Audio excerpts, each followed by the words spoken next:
নদিয়ার কল্যাণী জেএনএম হাসপাতালে হোস্টেল থেকে ডাক্তারি পড়ুয়ার মৃতদেহ উদ্ধার।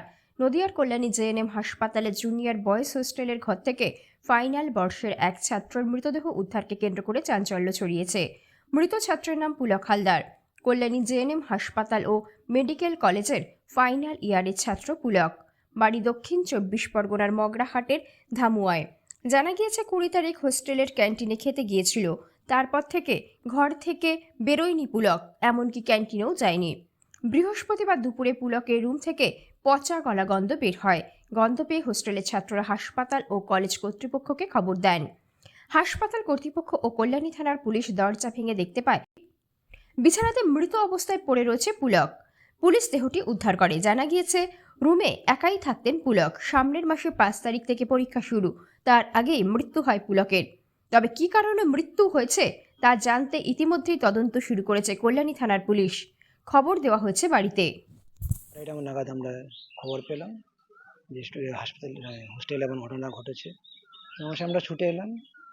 আসার পর আমরা ইন দি মিন টাইম আমরা আমাদের পুলিশ ফাঁড়িকেও জানিয়েছি, আমাদের পিএসকেও আমরা জানিয়েছি। ওনারাও সঙ্গে সঙ্গেই এসছেন। আসার পরে পুরো পুলিশদের তত্ত্বাবধান নিয়ে আন্ডার ভিডিওগ্রাফি ঘরটা খোলা হলো। দেখা গেল যে পুরো বেডের মধ্যে পুরো ডেড বডিটার সমানো আছে, পুরো পচা গন্ধ বেরোচ্ছে।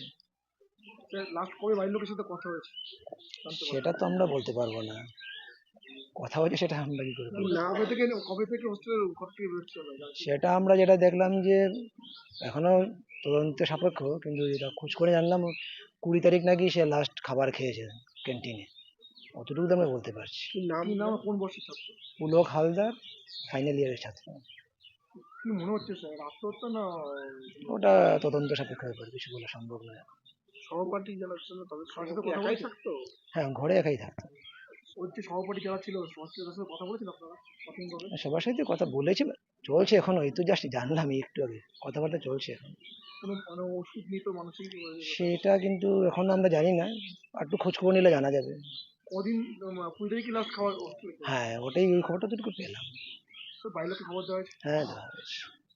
স্টুডেন্ট হিসেবে আপনাদের কাজ করার সময় কোনো রকম সমস্যা কি বোঝা গেছিল সেখানে যখন কাজ করে? না, এমন কিন্তু যে খুব অ্যারোগেন্ট বা খারাপ, এমন কিন্তু কিছু কেউ বলেনি কিছু। ডিপ্রেশনে ছিলেন এরকম কিছু বোঝা যায়? সেটা বলা এখন মুশকিল, সেটা রেসপেক্টিভ সাবজেক্টের টিচাররা বলতে পারবেন। দেহ ময়নাতদন্ত কোথায় হবে? কল্যাণী হাসপাতালে হবে না সেটা তো আমরা তো পিএসকে জানিয়েছি, বডি ওনারাই উদ্ধার করেছেন, সুতরাং ওনারাই ডিসাইড করবেন যে কোথায় হবে। কোথায় বাড়ি? ডায়মন্ড হারবার। বাড়ির লোকের সাথে যোগাযোগ হয়েছে আপনাদের? হ্যাঁ, হয়ে গেছে, ওনারা আসছেন বললেন। ঠিক।